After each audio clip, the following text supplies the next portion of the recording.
Hey Internet, Eric here. Fantastical February continues.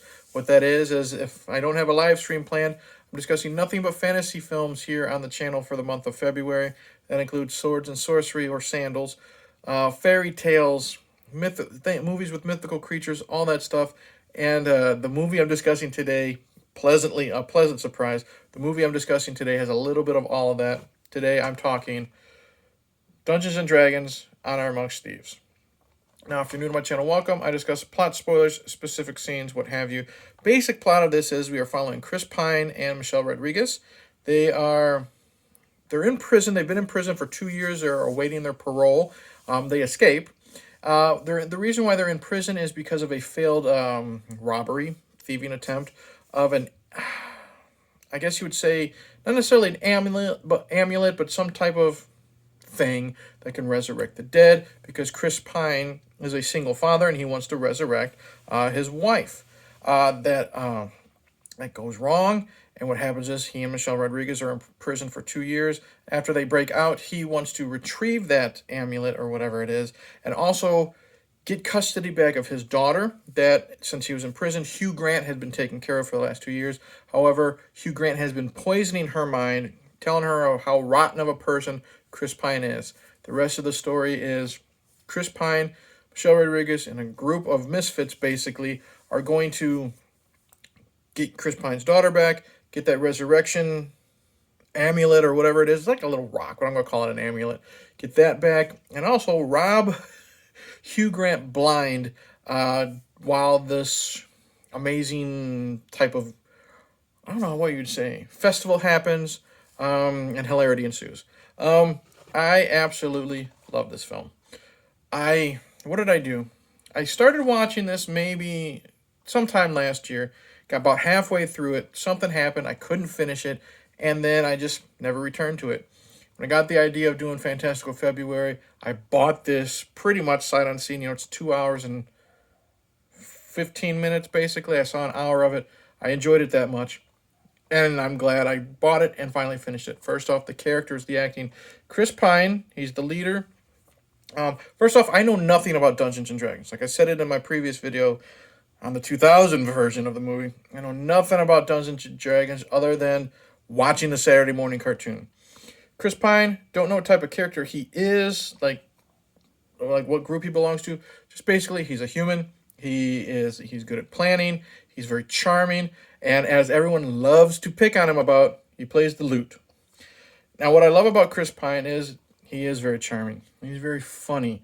He gets the piss taken out of him a lot, but he's super likable, and he is this hero that you would want to follow. He's got great chemistry with everybody. Let's get that out of the way. Everybody has fantastic chemistry with everybody in here. He is joined by Michelle Rodriguez, who is a barbarian. Not a love interest. They have like a brother-sister type relationship. She's Michelle Rodriguez. She's there to look pretty and be angry, and that's why she's the barbarian, and she does her job perfectly. But the thing is, what I like about this film is the way the little bit of comedy with the dialogue happens in between all these characters, and she's also quite funny with a lot of the wisecracks that she does at Chris Pine's expense. She always brings up that he plays the lute, this and that. She does that. But what I really like about her is she has this, again, since they're more brother and sister, air quotes, with each other, she does have this auntly bond with Chris Pine's daughter, and she'll do whatever it takes to get her back and get her out of Hugh Grant's claws, lack of a better term. Next up we have, let's see, my favorite character in the movie. I think his name is Simon. He's the sorcerer. He is this down on his luck, no confidence having sorcerer. When we first meet him, he is doing magic tricks in a tent, and while he's doing that, he is using his magic to pick the pockets of all the people in the crowd. He's very funny. He's one of those guys that he knows, how would I say this? He thinks of himself as a loser. When he finally gets that confidence, he knows that's all he needed. So you have that message there. And he's really cool. I love the way he does his hand movements when he does the different spells. He's very charming. He's again great. That's what all these people have their charm, and I love him. But he's so much fun. He is very funny and he's not like he's a sidekick, I guess you would say, but he's not like the goofy, annoying sidekick that you wish would just go away. Definitely my favorite character. Next, we have this character here, played by, what's her name? Sophia Lillis. I know her from, she plays Beverly in It and It Chapter 2. She is great. She's like a shape shifting forest creature. A former, I guess you would say, I'm not going to say lover, but she was pursued by Simon. So they have that fun little, hey, he still likes her and she doesn't trust humans, so she wants nothing to do with him. They have that going on. She's great. I love her shape shifting. She's mainly an owl bear. That's the first time we see her, and it's literally a gigantic owl with the body. Like not necessarily the body is shaped like a bear, but you have an owl face and it's covered in feathers. She's great because her power is she can turn into animals. The special effects are so good when she has that chase sequence, when she's turned into different animals to get information inside I guess you would say, the guarded town walls and stuff like that. And it's good because it ends on a joke where Michelle Rodriguez was going to say, well, she can just turn into a deer and go in there. Well, how many deer? And then Chris Pine says, well, how many deers do you know are walking around inside the castle walls? The end of the chase sequence, she is a deer, she escaped, and then it ends. The editing is so perfect when it comes to storytelling and stuff like that. She says, so she did become a deer, and then Chris Pine gives her a fuck you look. You know what I mean? That's what I love. But she's really, really good. This character here, I don't remember his name, but again, he is someone who, he's not in the group as much as everyone else. He is there to help them get through this dark cavern and through all these fire pits and stuff like that. Again, like Chris Pine and like a lot of these characters, charming, very cool, good with the sword, love him. Speaking of charming, this asshole here, Hugh Grant, there's just something about him. You know right away that he's going to be a piece of shit. And you find out, he betrayed Chris Pine and Michelle Rodriguez and helped them get captured so he can, become rich. And now he's not like the senator, but he's like the leader of the town. Snake in the grass, you just punchable face, so disgusting and vile. I loved him in this, so he's great too. The actress who plays Chris Pine's daughter, not in it as much, but she's actually quite good. You buy it when she's angry at Chris Pine, but again, because her mind's been poisoned by Hugh Grant telling her all these lies and stuff like that, you buy it. The other character is, there is well, they call her a wizard. She's female, but she's a wizard, a red wizard. I don't know this actress's name, but she's got a great look. The dark bags under her eyes when she takes the hood off. She's bald. She's got like these red veins on it. She looks scary. She's awesome. The way she moves her hands for all the magic. She's great. She's a great evil character that basically wants to, you find out by the end of it, she wants to somehow possess everyone around her, everyone in the town, and turn them into vicious killers, I guess you'd say. Something like that. She's great. Got a great look. Action in this, fantastic. Sword fighting. That final fight between the Red Wizard and the group is amazing. All the stuff in the dungeons when they're running away from creatures and things are and rocks are falling and lava is exploding. The action is so good. The special effects, 99% of the time, are perfect. A lot of people were worried that when it was announced that a Legend of Zelda movie is coming out soon and it's going to be live action, I was kind of iffy. I figured Zelda would be much better animated, kind of like the Super Mario Brothers movie. After seeing this and seeing the creativity and seeing just like the different puzzles that they have to do, I am 100% confident if they follow like the criteria of what is done here in Dungeons and Dragons, Zelda will be a fantastic movie. The use of comedy, like I said, is good. The charm, the use of the dialogue, like I said, the editing with the different stories and stuff like that. One of my favorite scenes and one of the funniest scenes is they have to find something. I don't know if it's a jewel or whatever. And the only way that they can do that is basically talk to the dead ancestors of Michelle Rodriguez. And what happens is Simon has a way to talk to the dead And there's this ongoing bit when they're in the graveyard of all the killed soldiers, and because they have to get, oh, that's right, they have to get a helmet. They have to get some type of magical helmet. They're trying to find out who has the helmet, where's the helmet buried. So they have to go from different burial or grave to this grave to that grave to that grave. They bring the dead soldier back to life. He's still rotted and stuff. He looks fucking awesome, and they're only allowed to ask 5 questions. And it's just the whole, does that count as a question? Yes. Wait a minute, does that, yes. So basically Chris Pine ruins his first skeleton, asking 5 questions that, they're all bullshit questions.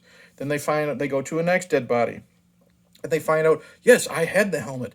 And then, I was in battle. And then suddenly, it cuts to him dying. He gets cut in half. And then it shows that he has like half of a body there. And he doesn't have the helmet.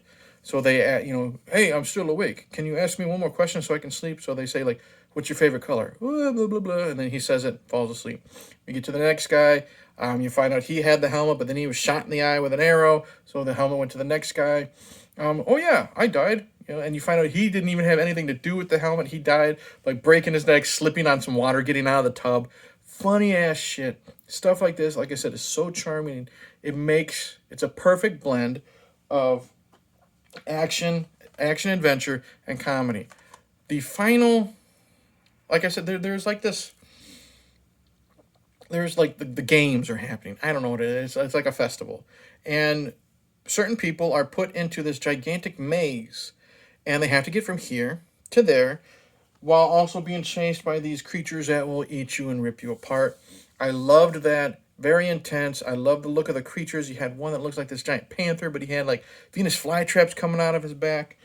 And this was really freaking cool, if you grew up watching Dungeons and Dragons, hit the wall, the Dungeons and Dragons Saturday morning cartoon, you see the characters from that cartoon in this movie during the games. There's a scene because they are all underground and they are raised up via a platform. And there's other different teams. Well, you have the main team that are on the cover. And then in the background, you see, because you can tell the costumes of Eric. He's got, the yellow and the blue. And you got Bobby the barbarian. You got the one chick in the purple cloak. And you got the dork, with the glasses and like the wizard hat, the green wizard hat. You see them in the background. There's another scene where everyone's running inside here and there, trying to find weapons and this and that. And, some of the treasure chests are booby-trapped and it tries to eat them.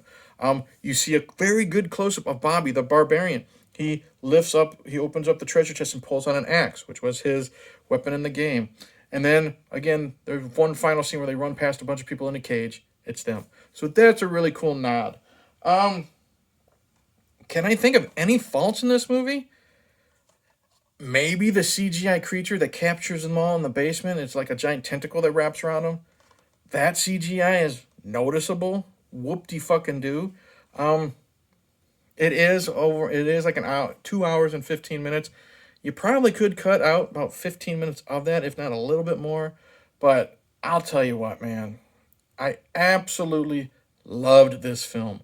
The perfect mixture of action, adventure, comedy. Oh, the movie starts off Chris Pine telling the story of what happened, and he's waiting for like this Griffin character to come in and tell everybody, back up his story.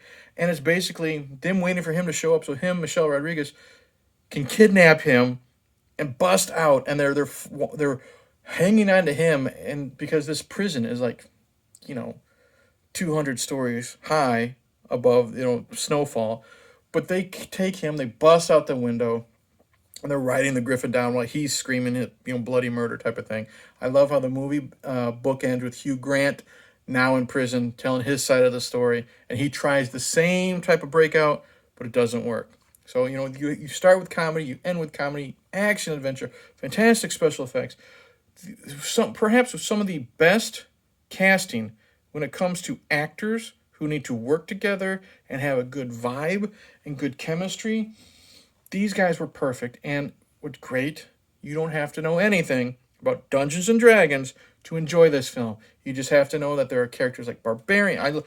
I love the scene where we meet, I guess you'd say, Michelle Rodriguez's old lover, played by Bradley Cooper, and he's a halfling. He's like shorter and smaller, I guess you would say, as a hobbit. And she has a deal, you got that tension because they broke up because she's always away on expeditions, and then she meets the new girlfriend, and she's like a fucking giant. That's a lot of fun. Again, this perfect mixture of cast, chemistry.